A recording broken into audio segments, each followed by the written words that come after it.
Hey guys, Doug again here with another video blog. Today I want to kind of branch off what we talked about last time, which was when to increase the weight. The other topic that goes along with that is how long do you rest after each set. So really what that depends upon is how many reps you just completed and what your volume is, so your sets times your reps. So if you look at program design, it comes down to what your goal is. So depending upon what your goal is, that's going to base off how many reps we give you. So if you have a goal of power, so if you're an athlete and you're preseason, your goal is power. So you want to do anything between 1 rep and 4 or 5 reps on your main lifts. Isolation type movements like curls and tricep exercises, even presses can be a little higher reps. But your main lifts like your deadlifts, your squats, bench, cleans, any Olympic lift, that's going to want to be between 1 and 4 reps, and 3 to 5, 3 to 6 sets. If your goal is strength, you want to be in that 5 to 8 or 9 rep range. Okay, so if I have a goal of purely increasing strength, my goal is to lift as much weight as possible. So a common rep is 5s, and a common set is 5. So what you'll see commonly is 5 sets of 5. That's a pretty common volume for strength. When it comes time to hypertrophy, that's muscle size. You're looking at kind of that 8 to 12 range. That's probably the most common. That's what most people would consider toning.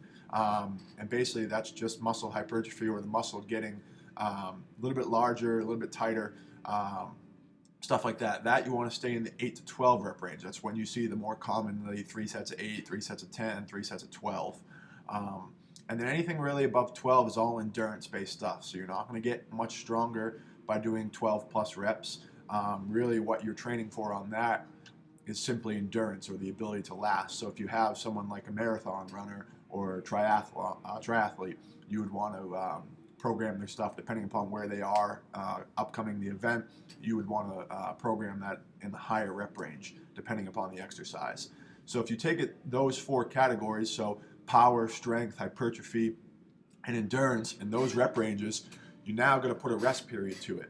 So think about it. I know it's a little bit confusing, but the less reps that you do, the more you want to rest. So if I'm doing a power exercise between 1 and 4 reps, I actually want to rest 2 to 4 minutes long, simply because when I want to be able to be 100% fresh going into that next set, so that I can have 100% power. If you're not, power is speed times strength. So if you're not putting any speed behind that bar, you're not going to generate any power.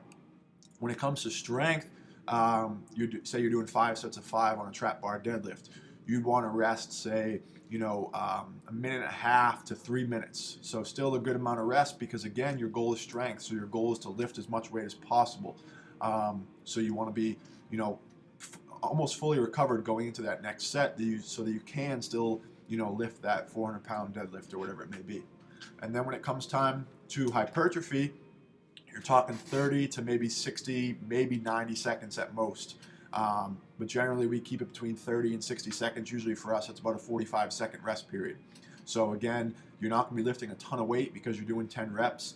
So you can be a little pre-fatigued going into it. And you do want to be a little pre-fatigued when you're training hypertrophy. So when you're in that 8 to 12 rep range, you only want to rest about 30 to 60 seconds. And then when you're 12 plus reps, you really only should be resting 20 to 30 seconds. So the more reps you do, the less you want to rest. That comes into a big play as far as making sure your workout is effective. If you're not resting long enough, you're not going to be hitting your goal. So if you're only resting them 30 seconds after doing 4 hang cleans, and your goal is power, that next set is not going to be effective, because you're not going to have you're not going to be recovered. You're not going to have the power behind that. Same thing with strength. If you're not recovered enough, you're not going to be able to lift that set again. And so not resting enough is an issue. And then you also have the other side of it, which is resting too long. So we see this, sometimes either, in the adult population, they may be chatting too much in between a set, or with the kids, they get distracted, whatever it may be. So it's a coach's job to make sure and educate the clients that they need to be within their rest periods, so that the workout can be effective in nature. So that kind of covers rest periods.